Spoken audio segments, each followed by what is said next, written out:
Súper. Ya está transmitiendo, ¿no? Ya estamos transmitiendo, sí. Perfecto. Súper. Bueno, y tú me avisas cuando tú me des lo que yo comienzo. Yo te voy a presentar. Muy buenos días para todos. Estamos ya entonces en la conferencia de Michel Toledo. Eh, Michel es licenciado en cine de la Universidad de Valparaíso de Chile, diplomado en guión avanzado de la EICTV en Cuba, máster en film digital de la imagen de la Universidad de Sydney, Australia, académico investigador de la carrera de Cine y Comunicación Audiovisual y del Magíster en Comunicación Digital y Transmedia de la Universidad de Viña del Mar. Bueno, tiene una hoja de vida muy impresionante, Michelle. Gracias. Damos la bienvenida y bueno, nos vas a hablar de las estrategias de financiamiento de blockchain para obras audiovisuales, un tema que debe ser muy interesante para muchos estudiantes y para muchos profesores, o sea que bienvenido. Tienes la palabra. Muchas gracias, Germán. Sí, bueno, el nombre de la investigación que nosotros estamos realizando por ahora se llama Estrategias de Financiamiento en Blockchain para Obras Audiovisuales, y esto surge a partir de una investigación que nosotros empezamos a desarrollar sobre como el panorama, ¿no? Como que existía en torno a esta tecnología que se estaba dando. Eh, entonces nosotros, básicamente como dentro como de nuestra agenda, proponemos como una especie de temario. Cabe recordar también que esta investigación, que nosotros estamos realizando una investigación en curso, todavía no finalizada completamente, entonces los avances que nosotros vamos a entregar ahora son avances que todavía están en curso de investigación, ¿no? Nosotros tal vez comenzamos esta investigación pensando en términos como del contexto. Hay ciertas cosas que nos interesan también, como recalcar, como por ejemplo, tal vez uno de los puntos más importantes es como el nacimiento, por así decirlo, de la Web3, ¿no? Que ya lo explicaremos en más detalle. Y esta nueva economía digital que surge a partir del 2009 específicamente, con Satoshi Nakamoto, ¿no? Esta figura emblemática creadora de Bitcoin, que nos vino a dar un poco una especie como de movimiento telúrico con respecto a la forma en que nosotros administrábamos y gestionábamos. También hay que considerar dentro del contexto el impacto en las interacciones digitales, ¿no? Sobre todo cuando Facebook se transforma en Meta y el concepto de metaverso se viene a instalar muy fuertemente en la opinión pública, a pesar de que ya existían proyectos de metaverso previamente. Obviamente todas estas formas de nuevas interacciones sociales y nuevas tecnologías tienen un impacto en la creación y en el consumo de contenido. Nosotros estamos como muy habituados tal vez a pensarnos como consumidores de estos modelos. Yo creo que nos hemos transformado un poco desde espectadores pasivos a usuarios activos, ¿no? Sobre todo con esta posibilidad de acceso a dispositivos táctiles, ¿no? Que nos permiten como ir interactuando de manera directa con los contenidos, y obviamente eso no solamente modifica las formas de consumo del contenido, sino que también al mismo tiempo modifica las formas de creación del contenido. Y también, obviamente, esta nueva economía digital se viene a cruzar con una nueva forma también de desarrollar contenidos que tienen que ver tal vez con las realidades inmersivas, ¿no? Y la nueva forma de poder como interactuar de alguna u otra manera como con nuestra realidad, ¿no? En el caso de la realidad aumentada, la realidad virtual, las realidades mixtas, entre otras cosas. Para eso nosotros definimos un marco conceptual, ¿no? Para pensar en las estrategias de financiamiento y la tecnología de la Web3, armamos un marco conceptual en donde podemos hablar tal vez de dos cosas, ¿no? Por un lado, las estrategias de financiamiento clásicas de los modelos de negocios que existen dentro del cine, ¿no? Sobre todo acá en Chile o tal vez en la región también, ¿no? Y nosotros identificamos 4 estrategias de financiamiento que son las más comunes. Por un lado están los fondos concursables, que pueden ser públicos y o privados. En el caso de Chile, por ejemplo, tenemos fondos concursables como el Fondo Audiovisual del Ministerio de la Cultura. En Argentina, por ejemplo, están los fondos concursables del Inca, y así cada país tiene su propia entidad cinematográfica, su institucionalidad que permite postular a estos fondos, a este financiamiento. Y también existen fondos concursables que son privados, que tal vez de repente son de institutos, organizaciones. Pongo a pensar, por ejemplo, internacionales como el fondo de Sundance, por ejemplo, o el fondo del Doha Film Institute en Qatar, que son fondos concursables también, pero que ya pertenecen a un ámbito privado. Luego también están los financiamientos de inversión o asignación directa. Marcas, sobre todo, ahí aparecen como ciertos submodelos de negocios como el product placement, por ejemplo, ¿no? Donde una marca coloca sus productos y estos productos obviamente tienen un costo, que es casi como publicidad, ¿cierto? y eso puede ser una asignación directa o hay gente que invierte directamente en las películas y puede recibir un porcentaje a cambio cuando ya la película comienza a generar las utilidades, ¿no? Identificamos mucho el cooperativismo, por ejemplo, en donde muchas productoras o muchos productores se reúnen y se apoyan en términos de equipamiento, infraestructura, incluso de manera monetaria, para poder trabajar en conjunto, no solo en un proyecto, sino que en varios proyectos simultáneamente, o tal vez en uno solo, pero que sea muy beneficioso para la colectividad, ¿no?, que pertenece a esta cooperativa. Y obviamente también identificamos el crowdfunding o el financiamiento, ¿cierto?, directo desde la comunidad, donde nosotros proponemos un proyecto a una comunidad determinada y esta comunidad invierte, o no necesariamente invierte, sino que más bien dona a cambio tal vez de alguna regalía, ¿no?, que puede ser como su nombre los créditos, una fiesta en el estreno, una copia de la película, una polera de la producción, entre otras cosas. Identificando estos modelos de negocio, nos preguntamos obviamente cómo estos modelos de negocio o estas estrategias de financiamiento dialogan con la web 3.0, ¿no? Pero para poder definir qué es la web 3.0 tenemos que revisar muy brevemente varios conceptos. Entre otros, tratar de entender cuáles son los modelos de interacción digital que existen, qué es blockchain, qué es P2P, qué son las finanzas descentralizadas, las organizaciones autónomas descentralizadas, los contratos inteligentes, los tokens y los tokens no fungibles. Tenemos tres tipos de modelos de interacción digital. Por un lado está el modelo centralizado, que es el que estamos más habituados a interactuar hoy en día a nivel de información, que todo depende de un gran servidor central y que toda la información recae en un centro específico, ¿no?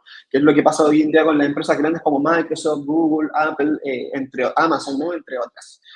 Luego está el modelo descentralizado, que es lo que propone la estructura tal vez de las criptomonedas, ¿cierto? Y a través de blockchain específicamente, en donde en distintos puntos, ¿cierto?, de la red en donde se comparte la información, no hay un centro, sino que esta información está compartida en distintos lugares, permitiendo esa descentralización. Mientras que está el modelo distribuido, que es un modelo que también se está empezando a utilizar hoy en día, en donde sí hay un centro, pero este centro comparte o hace espejos con otros nodos, ¿no?, que es el nombre o la denominación que tienen, y a partir de estos nodos se crea una especie de mixtura entre lo centralizado y lo descentralizado también. Dentro de lo descentralizado es donde aparece, por ejemplo, blockchain. Para quienes no sepan lo que es blockchain, blockchain es una forma de gestión de la información o gestión de los datos, en donde cada transacción o cada movimiento ejecutado dentro de la cadena de bloques queda registrado en lo que se llama un ledger o un registro contable, en donde todas estas transacciones que se generan en la red son abiertas y completamente públicas. O sea, dicho de otro modo, yo puedo tener acceso a la información de la transacción número. Lo más interesante de esto. Una de las cosas de funcionamiento que tiene cada bloque cuando se crea es que cuando creo el bloque 1, como aparece en la lámina, este tiene un hash, y el hash es un código criptográfico que encubre efectivamente la información real de la transacción. Una vez que se crea este bloque con ese hash y se tiene una segunda transacción, esa segunda transacción que está en un bloque de información número 2, tiene el hash propio, pero también tiene el hash del bloque anterior, lo que implica, de alguna u otra forma, que es obligatoria, de esta forma, la cadena, ¿no? Por lo tanto, donde cada bloque nuevo hace referencia al bloque anterior, si uno llegara a hackear uno de esos bloques, la estructura se desarmaría por completo, ¿no? Uno se daría cuenta inmediatamente de esto. Entonces, blockchain es la estructura con la que, por ejemplo, las criptomonedas se van movilizando. Por lo tanto, todas estas transacciones quedan en este registro público y cualquiera de nosotros puede tener acceso. Sin embargo, para que la Web3 funcione y blockchain tenga una potencialidad, obviamente depende de un formato de comunicación, ¿no?, o de interacción que lo da el P2P o peer-to-peer, como se conoce. Al lado, en la lámina, al lado izquierdo, pueden ver cómo funciona Internet clásicamente, que es donde hay un servidor central donde se encuentra toda la información. Sin embargo, en una red descentralizada o P2P no hay un solo servidor, hay múltiples servidores que están conectados a la misma red y comparten la misma información. Casos ejemplares de esto, por ejemplo, es torrent, ¿no? Como que todos aquellos que han descargado contenido por plataformas de torrent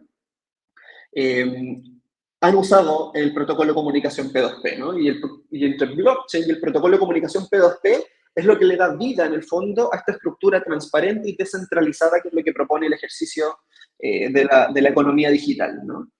El año 2014 aparece un autor muy importante dentro de esto que se llama Vitalik Buterin, que es uno de los creadores de Ethereum, Y en el white paper de Ethereum, ellos describen tal vez no solamente la forma de descentralizar la economía digital, sino que tal vez la forma de descentralizar la sociedad por completo, ¿no? Entonces ellos definen varios conceptos que son fundamentales hoy en día, como por ejemplo las finanzas descentralizadas, ¿no? En un tal vez servicio tradicional de financiamiento, como se ve en la lámina de la izquierda, ustedes pueden ver, por ejemplo, que todo el dinero tal vez depende de los bancos, ¿no? De las entidades bancarias. Mientras que en un sistema descentralizado depende de todo este protocolo de comunicación en P2P junto con blockchain, en donde la información de esas transacciones puede estar no solo en la billetera digital de cada uno, a modo personal, o sea, ese dinero es mío, efectivamente, y no está en la cuenta o la institución ajena a mi billetera, pero esta información de respaldo se encuentra en toda esta cadena completa, ¿no? Como que se encuentra compartida a través de Internet. Para esto también se define lo que son las organizaciones autónomas descentralizadas. Entonces, por un lado se muestra cómo funciona una estructura más o menos clásica en términos empresariales, pero por otro lado también se presenta cómo funciona una organización autónoma. Y en las organizaciones autónomas, que se conocen como DAO en inglés, cada uno es parte, ¿no? Estamos casi como muy parecido al modelo de la cooperativa, solo que en rigor debiésemos tener partes iguales de una organización por medio de la adquisición de un token o un activo digital, y que esta comunidad o esta DAO puede tomar decisiones en conjunto para poder, por ejemplo, tomar decisiones sobre algo que afecte efectivamente a la comunidad. Todo esto funciona a través de lo que Buterin define como los contratos inteligentes, ¿no? Entonces, los contratos inteligentes, por ejemplo, en la lámina de arriba pueden ver cómo se genera una transacción de manera regular, mientras que en la de abajo, cómo se genera una transacción por medio de contratos inteligentes. Ustedes pueden acceder, por ejemplo, a ciertos sitios web como blockchain.com o la página de Ethereum, donde ustedes pueden ver la creación de contratos inteligentes que son públicos, abiertos para que se puedan revisar y están diseñados en base a código, ¿no? A programación. Entonces, lo que se hace con estos contratos es que se programan de tal manera, cosa que las transacciones entre personas se cumplan acorde a lo que se ejecutó en ese código programado, ¿no? Entonces, que un contrato se cumpla o no ya no depende de las partes, sino que depende específicamente del contrato programado que permite que efectivamente ciertas cosas se ejecuten, ¿no? Como por ejemplo una transacción de negocios. Luego tenemos el concepto de token, ¿no? Que es muy importante el concepto, que hoy en día se habla mucho de los tokens, y los tokens son activos digitales, ¿ya? Y estos activos digitales pueden o no tener una relación con la realidad, o sea, pueden tener un activo en el mundo real o no, y este token puede ir desde una criptomoneda, que no necesariamente puede ser un token, pero también puede ir a un token que puede ser otra cosa, ¿no? Que puede ser, por ejemplo, una obra, una fotografía, un diseño gráfico, pero algo que tenga un valor específico, ¿no? Y que sea en este caso como de activo digital. ¿Cuál es la diferencia, por ejemplo, entre un token y un NFT, que hoy en día está como muy en boga? El NFT es un token no fungible, y la diferencia de estos es que el token no fungible es un token que es único e irrepetible. ¿De qué depende de esto? No depende de la creación necesariamente, sino que depende de los datos, ¿no? Entonces, podríamos decir que el NFT es como una forma de antipiratería, ¿no? Como de las obras de arte en el mundo de Internet, en donde todo se puede copiar y reproducir una y otra vez. Entonces, hay algo que no se puede reproducir y que son los metadatos, ¿no? Entonces, quien posee los metadatos en verdad posee el valor de la obra finalmente. Y esto funciona como en el arte en general, o sea, mientras más escaso sea, y en este caso es un solo dato correspondiente a cada obra, la obra se puede replicar múltiples veces, pero los datos en concreto no. Entonces, eso es lo que le da valor finalmente al token no fungible. Dicho eso, y habiendo presentado como nuestro marco conceptual, acá tenemos como una diapositiva de cómo funciona, cómo se estructura efectivamente toda la lógica de la organización de las DAO, desde una billetera, la creación de contrato inteligente, el uso de tokens y la relación que existe entre el código o la programación de los contratos inteligentes y cómo esto influye o impacta directamente dentro de una comunidad específica. Para eso nosotros diseñamos, después de este marco conceptual, una hipótesis de trabajo, y esta se basa, por ejemplo, en que tal vez la tecnología blockchain nos puede permitir diversificar las fuentes de financiamiento, y por ejemplo en el caso de Chile, donde es muy difícil acceder a ciertas cosas, como por ejemplo fondos concursables que son una vez al año, es muy difícil mantener una estructura de negocio en torno a solamente la postulación de fondos públicos, por ejemplo, ¿no? o tal vez el acceso al fondo, financiamiento privado, de alguna u otra forma, es más difícil también de obtener, ¿no? Entonces nos puede permitir una diversificación de estas fuentes de financiamiento, lo que trae de por sí también nuevas estrategias de financiamiento y nuevos modelos de negocio, que es lo que vamos a ver a continuación, lo que tal vez podría efectivamente permitir una mayor capacidad productiva y una sostenibilidad en un mediano y en un largo plazo también, ¿no? Y eso son la apuesta un poco de trabajo que estamos nosotros realizando. Para esto utilizamos una metodología de investigación cualitativa, o sea, si bien tiene parte de la investigación cuantitativa en términos de datos, lo que nos interesa finalmente son las conclusiones cualitativas que nosotros vamos a capturar. Esto se va a basar en base a estudio de casos, donde nosotros vamos a implementar un catálogo, ¿no? Entonces lo que estamos haciendo es una búsqueda de todos los emprendimientos digitales que están desarrollando efectivamente modelos de negocio o estrategias de financiamiento que estén basadas en el uso de la tecnología blockchain, y que de este catálogo que nosotros hemos estado armando hasta ahora, estamos desarrollando categorías específicas de modelos de negocio y de estrategias de financiamiento, para que después podamos efectivamente entender cómo estas pueden ser aplicadas a modelos reales de producción, ¿no? Para esto, les quiero presentar 3 casos específicos que nosotros hemos identificado por ahora que tienen que ver específicamente con estas estrategias de financiamiento. Uno de esos casos es Decentralized Pictures. Decentralized Pictures es un emprendimiento digital creado por la familia Coppola, ¿no? De hecho, está potenciado por Roman Coppola, Sofía Coppola y Gia Coppola, y un equipo un poco más extenso también. Y Decentralized Pictures arma su modelo de negocios basado en una DAO. O sea, ellos crearon una organización autónoma descentralizada que crea su propio token, y que en este caso es el Film Credits, que le llaman, o podríamos decir que hace su propio activo digital. Entonces, para poder hacer parte de la DAO, uno debiese adquirir un Film Credits. ¿Qué es lo que te permite eso? Acceder a través de ese token no solamente a financiamiento si tú quisieras presentar un proyecto de película, sino que también puedes votar qué películas se pueden hacer. Entonces se crea como un pozo comunitario muy grande, y este pozo que se arma en función de los tokens permite efectivamente presentarse a entidades externas, como por ejemplo inversionistas, que pueden entrar en una etapa tal vez más final y poder decir, bueno, nos interesa que se hagan estos proyectos que están respaldados por una comunidad y por un activo digital, por lo tanto, vienen en el fondo muy bien encaminados, ¿no? Y esto obviamente puede permitir un círculo virtuoso dentro de la producción de películas y no depender necesariamente de otras estructuras que tal vez sean como más difíciles de financiar. Eso es un modelo, ¿no? Y un modelo que funciona en base a la organización, ¿no? A este formato de DAO. Pero luego tenemos otro proyecto que se llama Moviecoin. Y Moviecoin, por ejemplo, una de las cosas que hacen ellos es que quieren vender tokens, pero por medio de financiamiento directo y adquisición de tokens no fungibles. Dicho de otro modo, en una película, por ejemplo, que dura 90 minutos, cada segundo es un token. Entonces tú puedes adquirir ese token y eres dueño de ese segundo de película. Por lo tanto, es como una especie de crowdfunding. Sin embargo, tú te vuelves un inversionista, es como comprar una acción de la película, ¿no? Entonces yo compro un segundo de la película y ese NFT es mío, y por lo tanto el día de mañana la película, si genera utilidades, todos los que compraron un segundo van a recibir utilidades en función de ese segundo que compraron. Sin embargo, también se puede crear un mercado secundario de NFT, en donde yo puedo después, si digo como que no me interesa seguir ganando dinero con la película, puedo invertir o vender mi propio NFT a otra persona, y obviamente cuando vendo mi NFT también estoy vendiendo los royalties, ¿no? Los derechos que podría percibir en el futuro, y esa persona nueva que adquiera el NFT puede seguir recibiendo utilidades de la película en caso de que sea necesario. Y uno de los modelos tal vez más complejos, pero que también está súper interesante, es el modelo de Cinemadrome.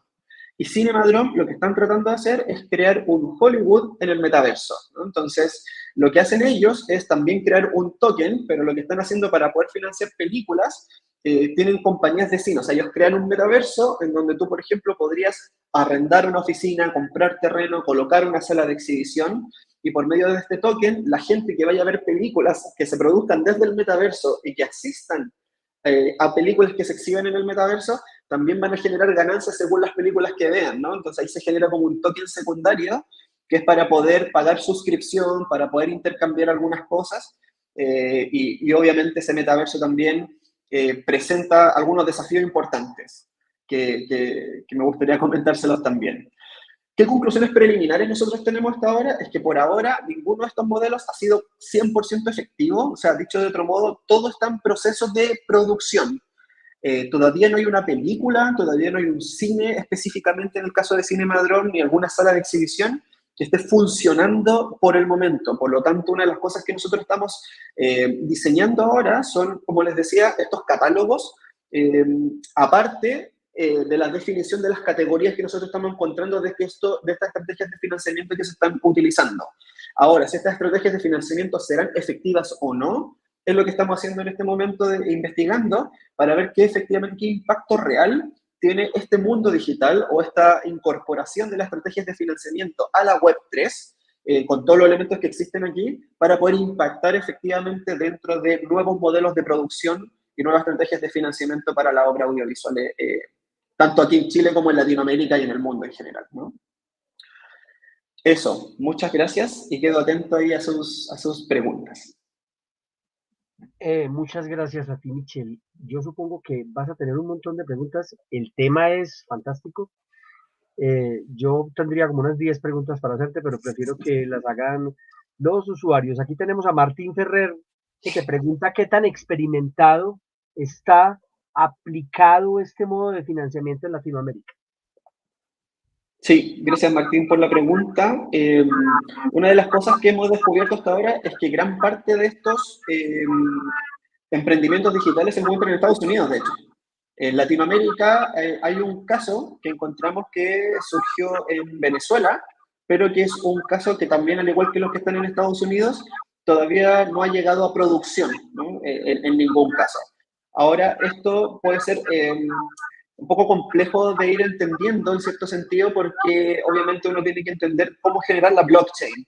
Y la blockchain usualmente se genera sobre servidores que se están desarrollando ya hace tiempo, como el servidor de Bitcoin, como de Ethereum y otros proyectos que han ido surgiendo. Entonces, implica también mucho conocimiento informático, ¿no? Como en principio mucho conocimiento informático y por lo tanto te obliga también a la inter o a la multidisciplinariedad, ¿no? Sobre todo pensando en que si uno quisiera generar, por ejemplo, producción transmedia basada en blockchain, los caminos son bastante largos y bastante lentos en ese sentido.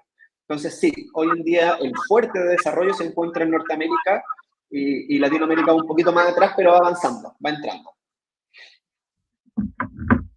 Yo te voy a, mientras... Ah, bueno, aquí hay otra pregunta. ¿Cuál es la viabilidad de implementarlo en Latinoamérica? Buena pregunta, que es lo mismo que nos preguntamos nosotros en nuestra investigación. Yo creo que podríamos efectivamente lograr una implementación, pero para poder hacer esa implementación debemos sí o sí aliarnos con personas que vengan del mundo informático o con empresas que vengan del mundo informático, porque sostener eso en el tiempo puede ser bastante complejo. Creo que es más viable de implementarlo si uno utiliza una blockchain ya preexistente, ¿no? Pero también implica una formación en términos informáticos que muchas veces en el campo audiovisual no la tenemos y no tenemos por qué tenerla tampoco.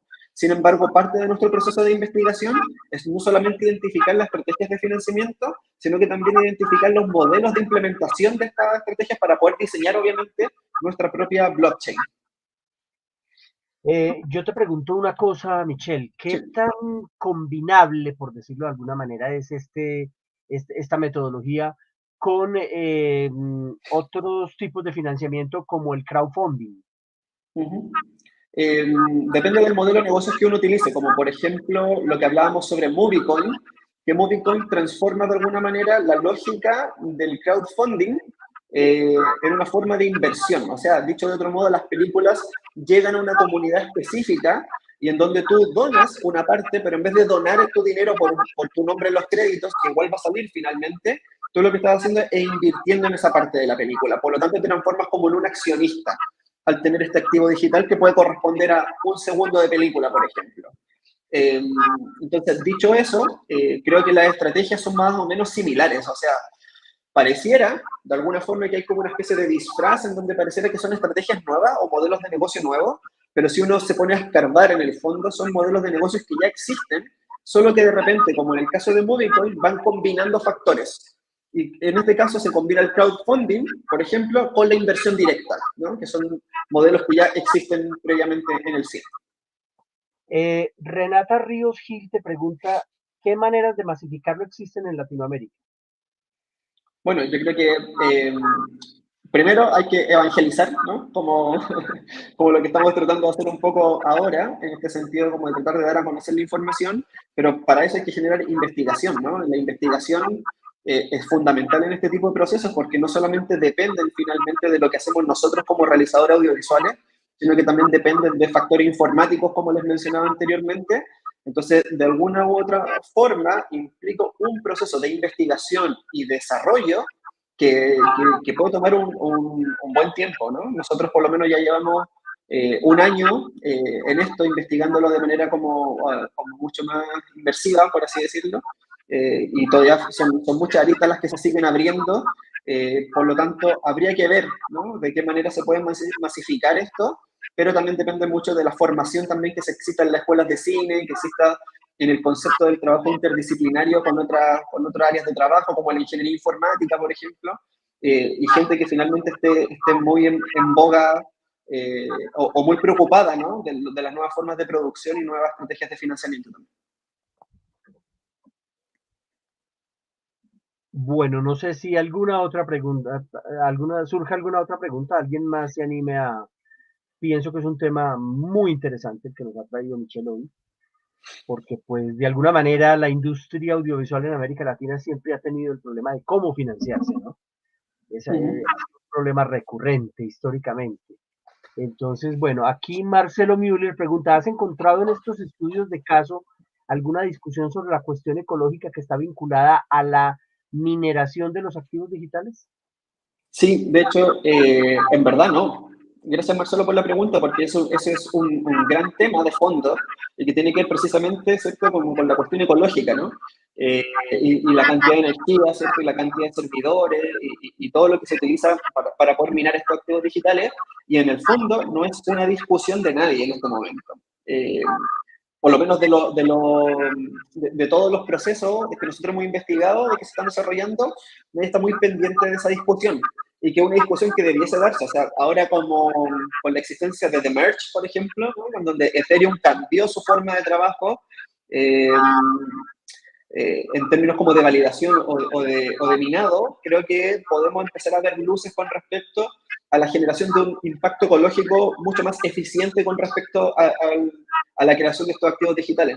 Pero también es algo que está como no sé si en pañales, pero que está en desarrollo, ¿no? Entonces, es un tema que también nosotros estamos poniendo atención dentro de la investigación, como ver de qué forma puede ser no solamente útil, ¿no?, para nosotros en términos de formas de producción, pero también sostenible en el tiempo. Y lo sostenible no solamente tiene que ver con lo financiero para las empresas, ¿no?, o para las organizaciones que se armen en función de blockchain, pero sí también el impacto que uno efectivamente puede generar en términos ambientales. Excelente, bueno. Si existe alguna otra pregunta, y si no, ya por aquí el compañero John Freddy nos colocó el link de la siguiente conferencia. Nos queda entonces agradecerle muchísimo a Michelle este tema tan interesante. Con seguridad, no sé si quieres dejar, ahí está su correo electrónico, ¿cierto? Por si Sí, si alguien, quieren contactarme, por favor, ahí está mi correo, mi teléfono, y cualquier duda que tengan, me la pueden seguir llegando posteriormente. ok, michel.toledo@vm.cl, porque yo creo que de aquí quedan muchas inquietudes. Muy interesante el tema que nos has traído. Se quedó pegado, Muchas Germán. gracias a Michelle, los esperamos entonces en la siguiente conferencia. Muchas Eh, gracias. pero bueno, si alguien quisiera contactarme, tiene ahí el correo y el teléfono, así que quedo atento ahí a cualquier duda que surja posteriormente. Muchas gracias, Germán, por el espacio. Muchas gracias, John, por acompañar. Y eso, que les vaya muy bien. Muchas gracias. Gracias a ti, muy amable.